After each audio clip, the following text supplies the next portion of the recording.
Mike, pre-season training, back at it. Seems like yesterday that your guys were playing football, but they're back at it, and a lot of changes in the squad, a lot of familiar faces. How's it been the first few days? Really good. It's been really nice to be back. The summer flew by, which I think everybody wanted, and speaking to all the players, they're chomping on the bit to get back and get going.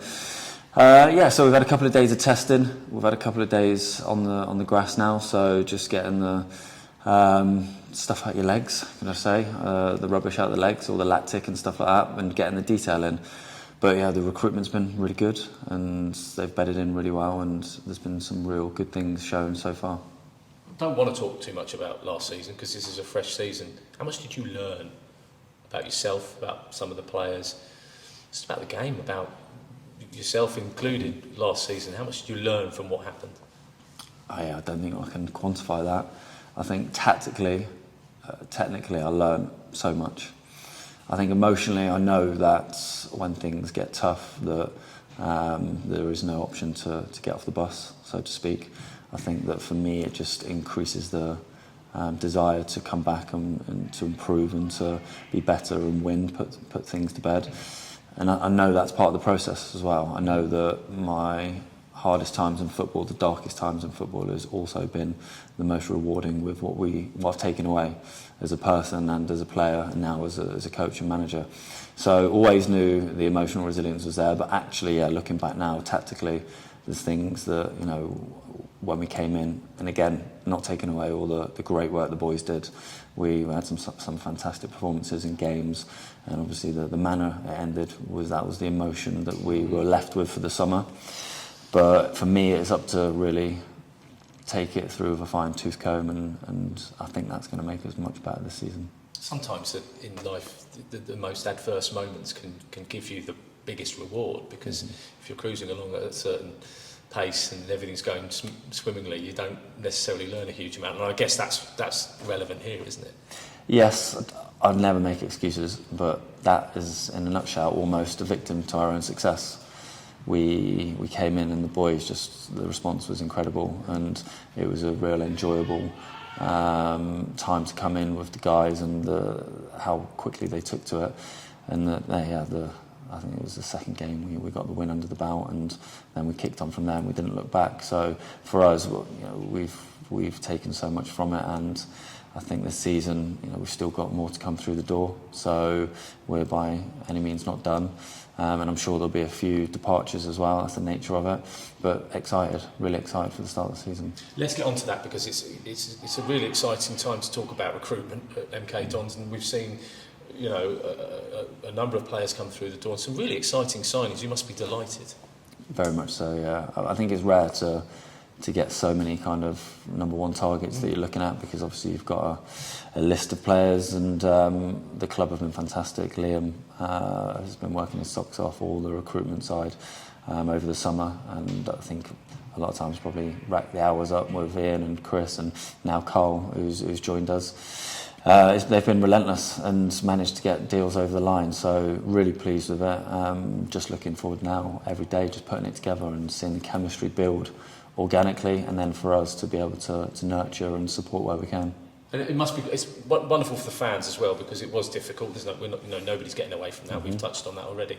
But to then see, we're not going to be there anymore. We're going to push forward, and the recruitment's good. And every player that comes in, the eyebrows are raised from fans saying, oh, that's a good signing, that's a good signing, that's a good signing. Yeah. So it's given them a boost as well. Yeah, and a byproduct of how well we did, but then also just the areas. I think that when we look at it, we try and the best we can look at our deficiencies in the squad, and then try and recruit for that, and the player, the credentials and the substances, the personalities.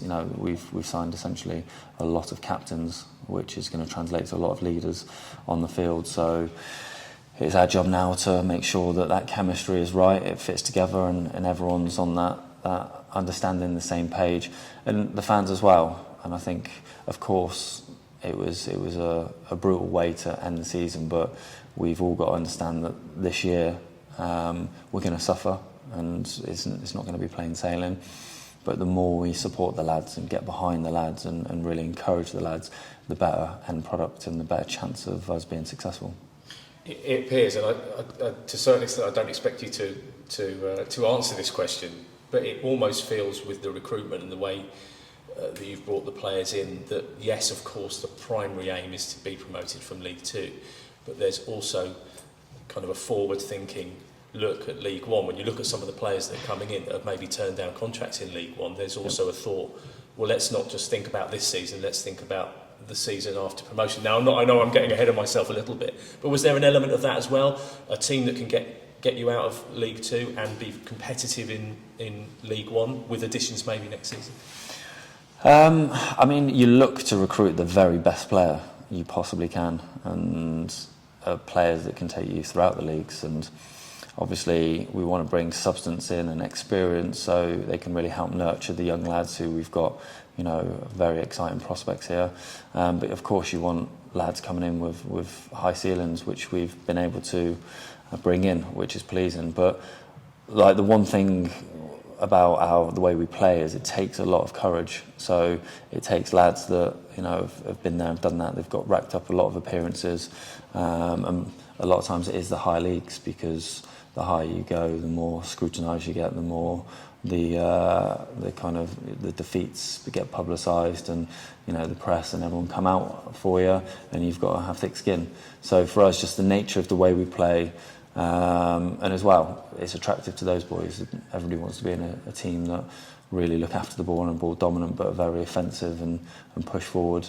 So I think it's a bit of everything. We're looking to recruit the very best players, and like I said earlier, we were fortunate enough to get some of our primary targets, which is pleasing. And you mentioned departures as well, and there have been some players that have been at the club for quite a while that have departed. It feels like a little bit of a reset from that perspective, that maybe it was their time, but I'm sure giving this opportunity, the players like Warren O'Hora, Dan Harvey, Dan Kemp, Cameron Norman, just four off the top of my head, actually that's not bad for me to remember four names off the top of my head, they've obviously been at the club, and I'm sure you'd want to say something for them departing as well. Yeah, you see the calibre of player that have left the club. First and foremost, they're amazing people, and I wish them all the very best. And when we came in, they give everything every single day, and that's really testament to them as people. But it happens many times where players will go on and play at a high level that leave one club, and sometimes for whatever reason, like you say, contracts expire and they're looking for a new challenge, and sometimes the faces don't fit or for whatever reason. But those guys that have gone, I can hand on heart say it's an absolute pleasure working with them, and I wish them the very best, because they're the personalities that give everything every day, no matter what. And you've added to your coaching staff as well with Carl. Carl's been brought in. Just tell us a little bit about Carl. He has been here before, Yes. Although by his own admission, not for very long, and it wasn't very auspicious, is I think pretty much what he said. Yeah, unfinished business, yes. I think, but something like that. No, Mags is brilliant. We obviously brought him into Gateshead as a player. You can see straight away his detail was phenomenal, and he was really teaching me and Bust and elements of the game. And then when we left, he really stepped up, and his coaching style is very similar. He's high energy, high intensity, but very meticulous with the detail. So for us, I think the more contact time we can get with the players, the more time on the grass, the more coaches we can have in and around it, trying to help support. But also we need to make sure our out of possession, our defensive strength is there this season. I think that's one thing, and I accept full responsibility for that. We're a forward-thinking team. We always want to be hurting the back line, but we've got to make sure that we build on a solid base and we keep clean sheets, and we're consistent in that. How do you see League Two then this coming season? The bus driver's going to get plenty of miles under his belt, because there's a lot of northern journeys again, even more I think this season as well. Yeah. How do you see the division? I don't know. Yeah. So to be honest, my honest answer is there's so many big clubs, and until it really probably gets to kind of that 10-game mark where things start to take shape, there's so many clubs will fancy themselves for promotion. So, I mean, obviously last year was slightly different. I think you could see the standout group that were expected to gain promotion. But the standard of club this year, obviously the club's coming down. And Chesterfield and the clubs coming up, and Bromley, they're big clubs, and I think they're going to want to capitalise on that. So I can't answer that. No, that's fine. My questions sometimes can't be answered. And just finally, sometimes asking managers' aims for the season, again, it's a difficult one to answer, but it's got to be promotion. That's the aim, promotion. It's simple. Yeah, my answer to these questions is to win the first game, but I'm not going to shy away from, of course, the club is that's the aspirations, and that's what we brought these lads in for. That's what everybody, all the staff, from the groundsman to myself and to Pete, the chairman, that's what we're here for. And but yeah, I'm like reality, bring it back to what we can control now. And the bottom line is the boys need to focus. Just talking then, we're a couple of days in, we've got a few stiff bodies, we've hit them hard. They purely need to focus on that recovery. We don't want to be picking up anything stupid.